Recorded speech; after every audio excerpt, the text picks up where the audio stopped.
Hello बच्चों, let's read the question. Question है although boric acid BOH thrice contains 3 hydroxyl groups, yet it behaves as a monobasic acid. Explain why.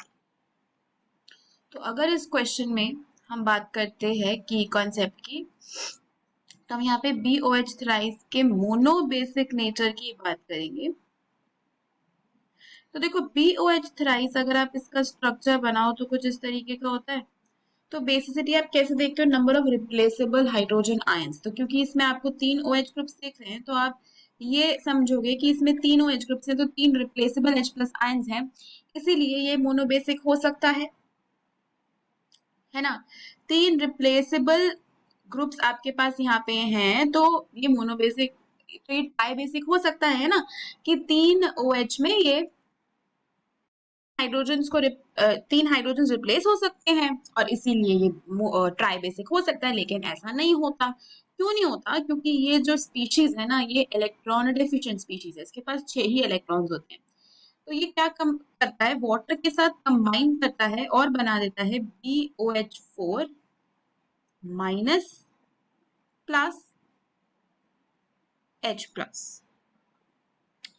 या आप इसको कुछ इस तरीके से रिप्रेजेंट करते हो कि BOH थ्राइस, क्योंकि बोरॉन के पास यहाँ पे एक वेकेंट ऑर्बिटल रहता है, तो ये वाटर मॉलिक्यूल से लोन पेयर डोनेट करवा देता है और एक कोऑर्डिनेट बॉन्ड की फॉर्मेशन कर देता है। तो या तो इस तरीके से रिप्रेजेंट करो या इस तरह आयनिक फॉर्म में रिप्रेजेंट करो, दोनों तरीकों से कर सकते हैं। यहाँ से समझ में क्या आ रहा है कि बोरॉन इलेक्ट्रॉन डेफिशिएंट है, 6 इलेक्ट्रॉन है ना इसके आसपास, अगर यहाँ पे देखो तो 6 ही इलेक्ट्रॉन है इसके आसपास जो ये बॉन्ड्स बना रहा है, उस हिसाब से तो 2 इलेक्ट्रॉन्स की जरूरत है स्टेबल होने के लिए।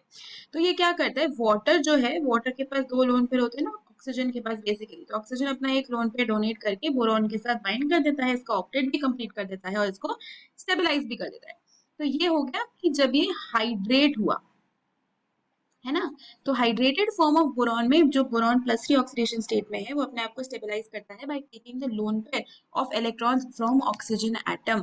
ठीक है, तो यहाँ पे ये क्या बिहेव कर रहा है, एज ए ल्यूइस एसिड,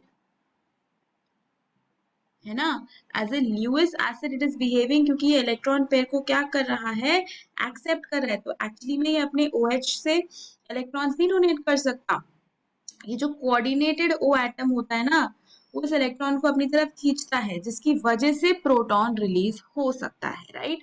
तो यहाँ पे क्या होता है, ये स्मॉल साइज होता है B+3 का, तो उसकी पोलराइजिंग पावर भी ज्यादा होती है, जिसकी वजह से वो कोऑर्डिनेटेड ऑक्सीजन एटम से इलेक्ट्रॉन को पुल करता है।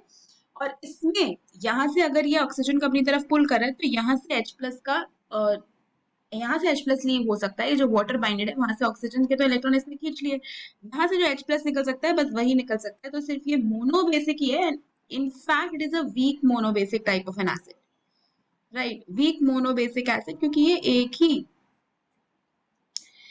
H प्लस यहाँ पे रिप्लेस हो सकता है, राइट। तो यही इस क्वेश्चन का एक्सप्लेनेशन है कि 3 OH ग्रुप होने के बावजूद ये मोनोबेसिक एसिड क्यों है। Hope you understood it well, best of luck.